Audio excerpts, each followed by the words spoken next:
देख लिया थोड़ा सा भाई, हम लेफ्ट में लेफ्ट टू सेंटर है।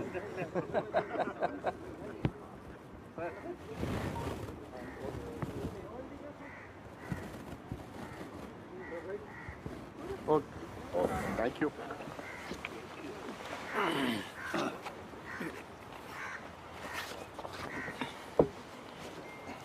सभी मेरे मीडिया के दोस्तों, हम एक आज ब्लैक पेपर अगेंस्ट द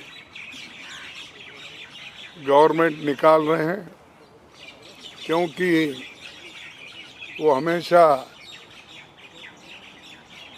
अपनी बात को पार्लियामेंट में जब रखते हैं तो बार बार अपनी कामयाबियों को सुनाते हैं और उनके फेल्यूर्स को छुपाते हैं। और जो हम उनके फेल्यूर्स के बारे में भी जब कहते हैं तब भी हमको उतना उसको महत्व नहीं दिया जाता है। तो इसलिए हमने सोचा कि एक ब्लैक पेपर इस सरकार के खिलाफ निकालना और लोगों को बताना, इस दृष्टि से आज हम ये आपके सामने रख रहे हैं। वो बाद में देंगे जो अपना ये है डिटेल्स, लेकिन उसमें मेन मुद्दे ये हो गए कि बेरोजगारी जो सबसे बड़ा मुद्दा है देश में, और इसकी बात कभी बीजेपी की सरकार नहीं करती, और न करने से आज वो हमेशा 10 साल की तुलना करने का सोचते हैं। और मुझे कभी कभी ऐसा हंसी आती है कि उन्होंने परसों पब्लिक सेक्टर्स की बात करके उन्होंने बताया, लेकिन ऐसा नहीं कौन सा बताया कि जो पंडित जवाहरलाल नेहरू जी के ज़माने में HAL, HMT, BEL, BHEL ऐसे चीज़ें कोई है उन्होंने कभी बताया नहीं। वो कौन से हैं उनके ज़माने में पब्लिक सेक्टर्स, कितने लोगों को एम्प्लॉयमेंट मिला, कितने लोगों को अच्छी नौकरी मिली, ये उन्होंने कभी नहीं बताया। और दूसरी बात ये तो रोजगारी की, एक देहात में भी रोजगारी कम हो रही क्योंकि ये नरेगा का पैसा वो रिलीज नहीं कर रहे, और हर स्टेट में डिस्क्रिमिनेशन हो रहा है। जैसा कि कर्नाटक है, आंध्रा है, जहाँ भी बोलिए, या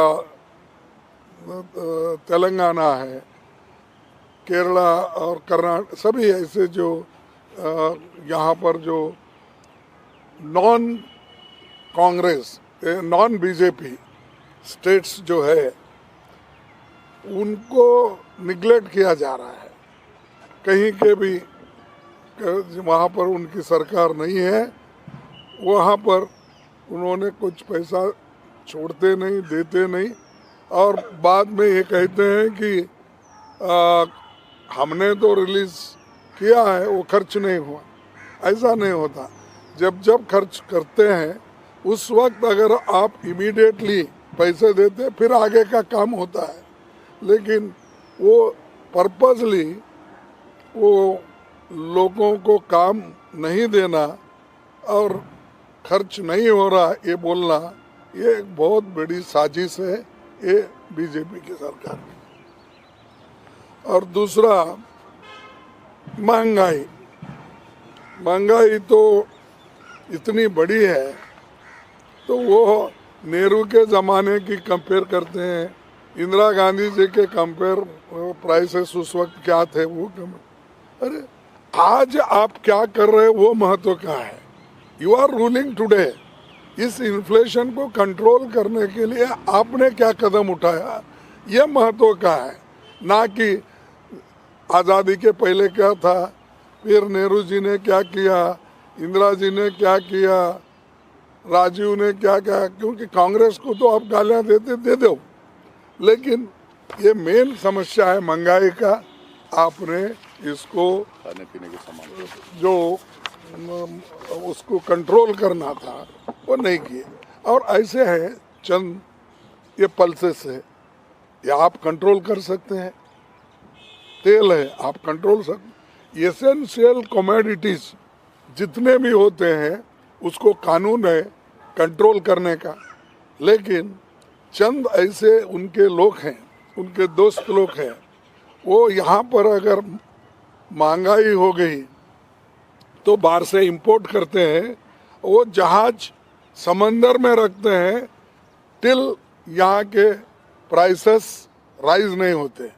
जब प्राइसेस राइज होते हैं तब वो समंदर में से रहने से जहाज पोर्ट पे लाते हैं। पोर्ट पे इसे लाने के बाद ही उसको वो टैक्स लगेगा, वो लगेगा, ये लगेगा, इसीलिए वो भी काम वो करते हैं। यानी दे ट्रीट बिग बिग जो जहाज होते हैं उनको एक गोडाउन के तरफ वो ट्रीट करते हैं। तो ऐसा भी फायदा वो लोग अपने दोस्तों को करके देते हैं।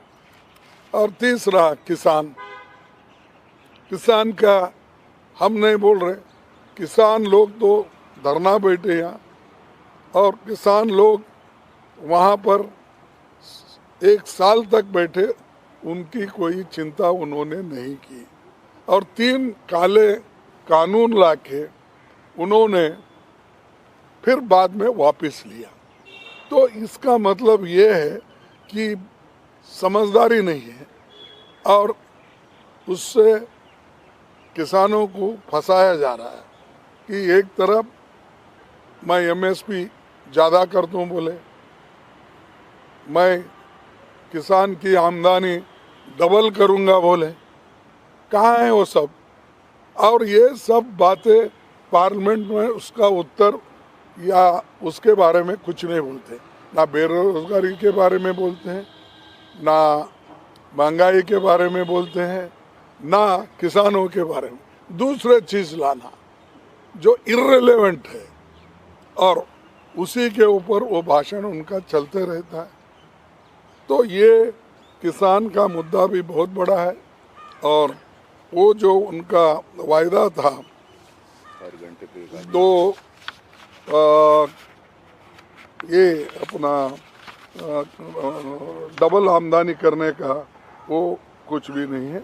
और ट्रैक्टर पे, इस पे, ये जो एग्रीकल्चर इक्विपमेंट्स है उनके ऊपर भी जीएसटी लगाया गया। और एमएसपी की गारंटी तो छोड़ो, मोदी की गारंटी बोलो, ये गारंटी लिखो ना। जो आपने कहा कि मोदी की गारंटी एमएसपी थी, मैं नहीं कर सका, नौकरियां 2-2 करोड़ हर साल देना था, मैं नहीं कर सका, ये मोदी की गारंटी है ना। अब नया गारंटी निकले हैं, तो ये जो है इसके बारे में। और सामाजिक न्याय, देखिए सामाजिक न्याय वो बहुत बोलते हैं, मैं president of India schedule caste को बनाया, मैं शेड्यूल ट्राइब को बनाया, मैं फलानों को बनाया। अरे ये इम्पोर्टेंट नहीं, ये तो बनते रहते, तुम्हारे पार्टी की एक पॉलिसी रहती, हमने भी बनाया। हमने तो ऐसे ऐसे नेताओं को शेड्यूल कास्ट के प्रेसिडेंट बनाया जो इंटरनेशनली फेमस थे। मैं ये नहीं कर रहा हूँ, कोई इनको क्रिटिसाइज नहीं कर रहा हूँ, मैं इनका भी महत्व मैं जानता हूँ, लेकिन अच्छे पढ़े लिखे लोगों को और अच्छे इंटरनेशनली फेमस जर्नलिस्ट थे, फिर एम्बेसडर थे, फिर वाइस प्रेसिडेंट बने, फिर उसके बाद में वो प्रेसिडेंट ऑफ इंडिया बने, वो शेड्यूल कास्ट थे। तो ये बातें उन्होंने वहाँ बोलना, बाबा साहब अम्बेडकर के बारे में हम फोटो लगाए, वो बोल, इससे देखो ये तो इमोशनल चीज़ें हैं, लेकिन आदमी को रोजगार देना ये इम्पोर्टेंट है। इसकी बात आप करना चाहिए, इसके लिए हम बोलते। और सामाजिक न्याय उस वक्त मिलता है हर चीज़ में आप लोग भागीदारी देना चाहिए। पब्लिक सेक्टर्स क्यों इंसिस्ट कर रहे हैं? पब्लिक सेक्टर्स अगर ज़्यादा बने, बड़े बड़े बने, तो उसमें एम्प्लॉयमेंट ज़्यादा मिलता है और SC ST OBC का वहाँ पर एक परसेंटेज जो मिलता है वो परमानेंट मिलता है। वो इधर उधर भागने की जो कॉन्ट्रैक्ट जॉब करना, डेली वेजेस करना, ये सब उसको स्थिरता नहीं देती और ख़ास करके उनको एक स्टेबिलिटी भी नहीं मिलती। तो इसीलिए हम चाहते थे कि पक्की नौकरी दो, गवर्नमेंट सर्वेंट में पक्की नौकरी दो, पब्लिक सेक्टर्स में दो, और अगर स्मॉल स्केल इंडस्ट्रीज उसमें इन्वॉल्व करना है तो उनको एस्टैब्लिश करके उनके हाथ में दो। जैसा आप करोड़ों रुपए बड़े बड़े कॉरपोरेट को देते हैं, थाउजेंड्स ऑफ करोड़ लोन देते हैं, क्यों नहीं इनको जितना उनके धंधे के लिए, उनके काम के लिए 5-10 करोड़ होना है तो देकर आप उनको एस्टैब्लिश करो। वो नहीं करते, वो नहीं बोलते। अपनी भाषा अच्छी है और हिंदी में सब कुछ बोल के हम निपटा लेंगे, तो उससे आर्थिक परिस्थिति भी बढ़ती नहीं, उसके इन्फ्लेशन भी कम नहीं होता, उससे एम्प्लॉयमेंट भी ज़्यादा नहीं होता। तो ये, और 5वां पॉइंट है लोकतंत्र पे खतरा। ये ज़रूर है, क्योंकि एक तो अब डरा डरा के, धमका के इलेक्ट्रल बॉन्ड भी, पैसा भी आप वसूल कर रहे हैं इंडस्ट्रीज के पास। हमने नहीं पूछा, अभी तुमने चाबी फिराते हो पीछे, वो आगे आके देते हैं, वो सब छोड़ के। हमने किसी को पूछा नहीं, किसी को तंग नहीं। तंग कैसा करते हैं? ED की नोटिस भेजना, CBI की नोटिस भेजना, CBC की भेजना, और किसी ऑफिसर भी अगर उनके सुनता नहीं तो विजिलेंस को उसको रिपोर्ट करा। ऐसा तंग करके अपने पास लेते हैं। और इलेक्ट्रल बॉन्ड का भी इन्होंने इतना, फिर इससे पहले 10 साल पहले अगर उनके आइडियोलॉजी पे ही है, फिर इतने पैसे क्यों नहीं जमा होते थे, अब क्यों जमा? सो ये इनडायरेक्टली हरासमेंट, प्रेशराइज करके आप इलेक्शन में पैसा ले रहे हैं, और ये पैसा डेमोक्रेसी को ख़त्म करने के लिए यूज़ कर रहे हैं। 411 MLAs को 10 साल में उन्होंने अपने तरफ लिया। अब मैं ये नहीं कहता कितना पैसा दे के खरीदे, क्या करे, वो नहीं, लेकिन आपको तो मालूम है कितने सरकारें हमारे इलेक्टेड थे, जैसा कि मध्य प्रदेश, कर्नाटक, मणिपुर, गोवा, उत्तराखंड, ये सब आप जानते हैं कैसे गिरे ये, कि उनको इसमें ये डेमोक्रेसी को ख़त्म करना उनका काम है। और जो लीडर बोलता है उसको एक थ्रेट, मेरे को परसों मोदी जी के भाषण में मैं कुछ भाषण किए तो मेरे को 4-5 कॉल्स आए, कोई ऐसी गंदी गालियाँ दिया, वैसी दिया। तो मैं यहाँ पर कहाँ पर हमने पुलिस स्टेशन में रजिस्टर करवाया है, जो केस है वो देखेंगे। इससे पहले भी तुगलक पुलिस स्टेशन में करवाया था। इससे पहले मैं वहाँ 2-4 महीने रहता था साउथ एवेन्यू में, वहाँ पर साउथ एवेन्यू पुलिस स्टेशन में करवाया, अपने बेंगलुरु में करवाया, सदाशिव नगर। कितना, क्यों? अरे आप बहस करो, आपकी बहस के ऊपर लोगों को कन्विंस करो। ऐसा लोगों को लगा के, डरा के हमको कमज़ोर करना चाहते हैं, तो मैं तो हम कमज़ोर कांग्रेस वाले भी होने वाले नहीं, मैं भी होने वाला नहीं। मैं तो इतनी कठिनाई देख के एक ही घर में मेरे बाप एक बच्चे थे, मैं एक बचा, दो ही मिलके अब 83 तक मैं आया हूँ एज, और 53 साल से मैं पॉलिटिक्स में हूँ। एक इलेक्शन भी मेरी गई नहीं थी, परसों एक छोड़ के। लेकिन मेरे को भी इनडायरेक्टली गालियाँ देना, डिफेम करना, सोशल मीडिया में डालना, ये कर रहे हैं, करने दो। उनका काम है कि अगर शेड्यूल कास्ट का वो भी जिसके पीछे कोई भी नहीं है, ऐसे आदमी को अगर वो डिफेम करना चाहते हैं, और एक 53 साल में एक कलंक नहीं है। मैं 20 साल वहाँ मिनिस्टर था, 10 साल यहाँ मिनिस्टर और 8 साल अपोजिशन लीडर, वहाँ भी अपोजिशन लीडर 18 साल था। तो कोई मेरे तरफ उंगली उठा के भी नहीं बोल।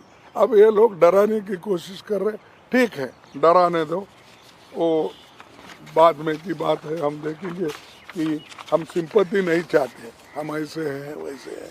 इसीलिए हम तो ये चाहते हैं कि जनता की भलाई के लिए इन्हों जो काम करना चाहिए वो काम नहीं हुआ, इसीलिए ये हमारा ब्लैक पेपर हम आपको प्रेजेंट कर रहे हैं। और दूसरा, हर ईडी सीबीआई ये लगाते हैं। देखिए हमारा क्या हुआ, उन्होंने झारखंड के सरकार को खत्म करने का सोचा, क्या हुआ, उल्टा हमारे को, जहां हमारे को 44 थे वो 48 हो गए। खैर एक आदमी बीमार था, प्रेजेंट 47 हो गए। क्यों करना ये एक्सपेरिमेंट? जब मजबूत सरकार है उसको गिराना, डराना, फिर उनको अलग रखना, ये चीज़ें वो करके आगे आना चाहते हैं। और कि हमको जनता का सपोर्ट है। जनता का सपोर्ट कहाँ है? अगर जनता का सपोर्ट होता तो पूरे देश में चीफ मिनिस्टर तुम्हारे ही होते थे। ये गिरा गिरा के चीफ मिनिस्टर नहीं बना सकते थे। और यहाँ से जो कांग्रेस वालों को अपने ले रहे हैं, लेकर जो सरकारें बना रहे हैं और उन्हीं से गालियाँ दिला रहे हैं। नेहरू जी को, इंदिरा जी को, सोनिया जी को, राहुल जी को, जो अपने पादयात्रा कर रहे हैं उन्होंने, और राहुल जी हर जगह जा रहे हैं तो भी उसके ऊपर टीका। राजा, क्या राजा, क्या वह राज्यसभा में थे? कल बोले हूँ। और क्या उनकी क्या वहाँ गलती थी? अरे ठीक है भाई, तुम लोकसभा मेंबर है, उन्होंने बोलो, उन्होंने जब आते हैं तो ये जो स्टैंडर्ड है, एक प्राइम मिनिस्टर स्टेट्समैन के जैसे अपना आगे का विजन देना, उन्होंने क्या किया वो बोलना, वो छोड़ के मैं और 5 साल आऊँगा, मैं वो करूँगा, ये करूँगा, ये तो बोल रहे हैं आप। लेकिन मेरा यही है कि पिछले आप के करतूत क्या है, आज के करतूत क्या है, इसमें हम सब दिए हैं। और जो ये डिवाइड, देश को डिवाइड करने की बात, साउथ और नॉर्थ का डिवाइड करने का उन्होंने बोला। अरे भाई साहब, मोदी जी, आप जब चीफ मिनिस्टर थे गुजरात के, आपने पूछा केंद्र सरकार उस वक्त के यूपीए गवर्नमेंट को कि 50% टैक्स स्टेट को मिलना चाहिए, और उन्होंने ये भी कहा टैक्स नहीं देना चाहिए अगर हमको नहीं मिलता। ये भी उदाहरण उन्होंने दिया, 48,600 करोड़ मैं टैक्स देता हूँ गुजरात, और मेरे को 2.5% वापिस मिलता है। फिर ये डिवाइड की बात हो गई नहीं। ये लोग, अगर दूसरे पार्टी के लोग बात कर रहे हैं तो आपने तो खुद बोला चीफ मिनिस्टर होके, और वही बात अगर दूसरा बोलता है वो देशद्रोही होता है, वो देश तोड़ने की बात करता है। तुम क्या करें? तुम तो देश तोड़ने की बात हमेशा करते, दंगे करवाए, पीछे लोगों को भड़काए, ऐसे ऐसे भाषण करके भड़काए, पूछो मत। और वही आदमी आज ये कहता है कि साउथ नॉर्थ की झगड़ा कर रहे हैं, देश को तोड़ना चाहते हैं। तुम कौन सी बात किए जब चीफ मिनिस्टर थे? तो वो उनको देखना चाहिए। और गवर्नर तो ऐसे बने हैं कि स्टेट के डिक्टेटर्स, वो जो कहते हैं वही होना। कहीं भी गवर्नर्स को इन्होंने बिठाया है तो वहाँ सरकार को डिस्ट्रॉय करने के लिए बिठाया। जहाँ बीजेपी का सरकार है कोऑपरेट करो, जहाँ नहीं है उसको फाइल्स वापिस भेजो, पेंडिंग रखो, ये सब है इसमें। मैं ज़्यादा आपको यहाँ पर और भी कुछ नहीं कहना चाहता हूँ, लेकिन जो कुछ मैंने आपके सामने रखा है और इसमें पूरा डिटेल भी आप देख सकते हैं। और आखिरी में एक ही बात करूँगा कि भाई कांग्रेस पार्टी ये महात्मा गांधी जी की पार्टी है। उसने स्वतंत्रता संग्राम में भारत को करके भारत को 200 वर्षों के ब्रिटिश अन्याय से निकाला, और 2024 में हम भारत को भाजपा के अन्याय के अंधेरे से बाहर लाएंगे इंडिया गठबंधन से, और न्याय प्रदान करेंगे और काम करते रहेंगे। भारत के लोगों को हमने पहले भी जो वायदा किया है वो वायदे हम निभाएंगे, जैसा कि right to work, right to education, right to food, ये सब कानून हमने बनाया। तो उन्होंने कहे कि ये मोदी 80 करोड़ लोगों को फ्री दे रहा। अरे भाई हम भी दे रहे थे, उसका रेट ही था 3 रुपये। उसके बाद हर स्टेट ने कहीं मुफ्त किया, कोई अलग किया, लेकिन इन्होंने इतने जोर से बोलते हैं कि दूसरे समझे कि क्या सच बोल रहा है। लेकिन ये आंकड़े अगर आप देखेंगे, ये खर्चा अगर आप देखेंगे तो वो आपको मालूम होगा। धन्यवाद। नहीं टाइम हो गया। हाँ नहीं 2 मिनट नहीं, टाइम तो नहीं है, क्योंकि फिर मोदी साहब का भाषण शुरू होगा। नंबर 2 है। अब हाँ ऑलरेडी स्टार्ट हो गया। आज नहीं है वो। नहीं साहब नंबर 2 स्पीकर हैं। आज वो 56 लोग जो रिटायर हो गए,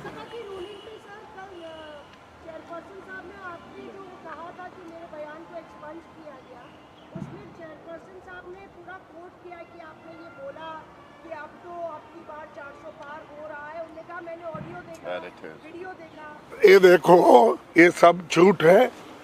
आगे देखिए व्यादान, यानी गड़बड़ करके मेरे शब्दों को उन्होंने उसमें आने ही नहीं दिया। और ये भी बोला है वो एक्सपंज किए सो बात जो है रिकॉर्ड पे नहीं जाना, वो उसके बारे में मैं कुछ नहीं बोलता बोले। तो ये जो है ये तोड़ मरोड़ के जो बोल रहे हैं, ये पर्पजली कर रहे हैं। मैंने तो 2 पेज कर एक्सपंज हुए सो दिया था, क्यों नहीं उसके ऊपर बोल रहे? हाँ सर जयंत चौधरी बीजेपी के बाबा ने साइन कर दिया बीजेपी के संपर्क में। हाँ जयंत बाबा सिद्दीकी ने साइन कर दिया आपकी